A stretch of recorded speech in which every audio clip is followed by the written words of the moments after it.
Okay, so now you can see I've got my Shrug Girl stencil here.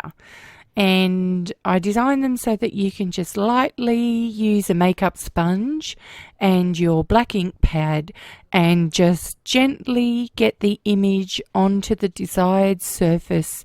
It looks like a sketch.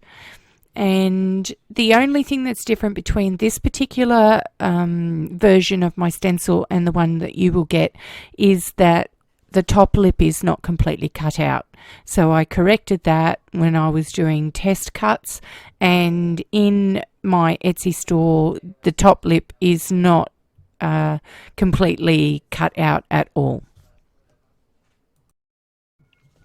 So you can see the very gentle outline there, and the way that the light catches this page, you can't see every single thing, but I've gone in and used a pencil to do that image and shore it up. So now I'm using a buff titanium. I'm also using a Matisse Flow transparent umber. Those are the main two colors I'm using here in the shading of the face. I'm also using the background behind, and I am going to use those two colors with a little hint of apricot for the lips, which you can see on the palette there, and a little bit of Naples yellow later on to give more intense highlights. That's not a flow, that's a structure paint. So that means that it's a higher kind of light value to it when I use it. So when I'm painting here, I just keep my strokes loose. I don't try and blend them too much. So this whole process is just using the two colors, blending them in, out, adding, subtracting, doing it all while it's wet, not allowing the layers to dry. And if I find that this is really good for quick painting, and I really enjoy it using it that way. Oh, I do use a little bit of dark umber for the hair that I had in the palette that was still wet. This is my wet palette later on. And I do use some Nickel Azo Gold in the golden high flows for her eyes. And I do also use a black fine liner, two different types, a 0.7, a 0.7 and a 0.1. And I do use a little bit of white for the whites of her eyes, but not very much of that at all. I use the buff titanium first and then just highlight it with that. So as we go, you can see that I'm gradually building up the depth in the skin. I could leave it, quite transparent and just have some darker colors going in for the shadows initially, but I wanted to gradually build it up. And she does look kind of very much like she's blending into her background a lot. So I just have to be careful that I could bring her out of that at some point, but I did want her to be very much at one with her grungy background. And I was working over some paper that was quite damaged by the jelly plate and the brayering I had done, and some of the top layers had ripped off during that whole process, which I kind of liked the idea of that, but one of those areas was right on the left pupil of the left eye on this page, and that made that a little bit problematic. So I left it very well alone for quite a while and only did the eyes at the end. I really enjoyed doing this, and I'll just expound upon that a little bit more. So here I'm doing the burnt umber, and you can see it's a huge difference. It's actually a golden burnt umber, and it is transparent, but have a look at the difference between that and the Matisse transparent umber. They're a very, very different tone, and I love the different earthy natures of that, and you can see that all the colours I'm using are married in to the background as well. I used the same palette that I used on the background to do the face, and I did not deviate from that palette at all. And I think too, with this particular type of painting and art journaling, you can go a number of different ways. I wanted her to look as earthy and to some degree as grungy as the background or the wall that she was standing in front of, and I just wanted that to be quite a synergy effect. You don't always want to do that. Sometimes I really want to make my girls stand out and be completely different from the background, but for her, I just felt that she was one with that environment that she was in, and I wanted to really display that really well.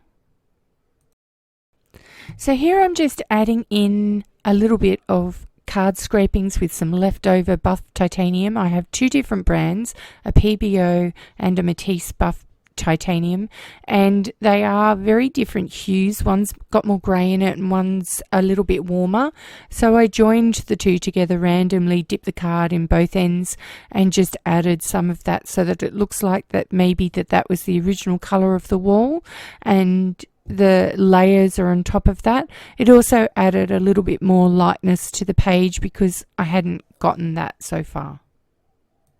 So now I'm doing her eyes, and I'm being very, very careful. I'm using a very fine brush, and I'm using carbon black here. I'm not using a brown black or a blue black or a red black. I'm using carbon black. I wanted it to really stand out.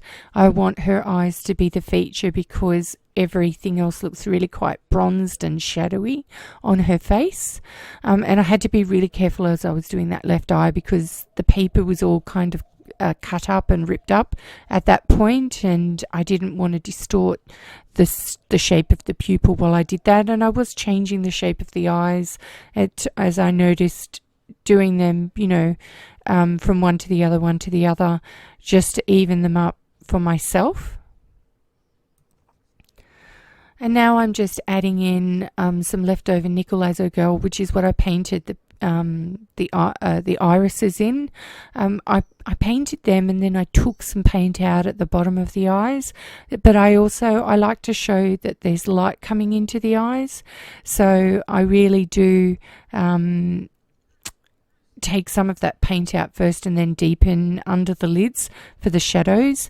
And I've put in the buff titanium there, and then I add a little bit of white, and then I use the nickel azo gold to sharpen and define and deepen some of the shadows around her nose and her eye sockets. So what I'm doing here is just using that nickel azo gold as well to add details into her bottom lip, define the shadows, and whatever I've got left of it I'm going to add to create depth and luster to her hair. I love the warmth of the nickel azo gold, and although she's not a redhead, the light is hitting her, and I wanted that to really show in her features before I go in and use my fine liner pens to do her eyes. So now I'm using the 0.7 to go in and do the pupils and her eyebrows, and just really kind of sketchy put some lines in of her nose, and I will not use that for her eyelashes. I'll use a 0.1 for them. I wanted them to be fine and I wanted to make them very long. I don't always do that, but I did feel like she deserved to have beautiful, long, gorgeous black lashes, but I didn't want to overdo them. I wanted them to look as natural as possible.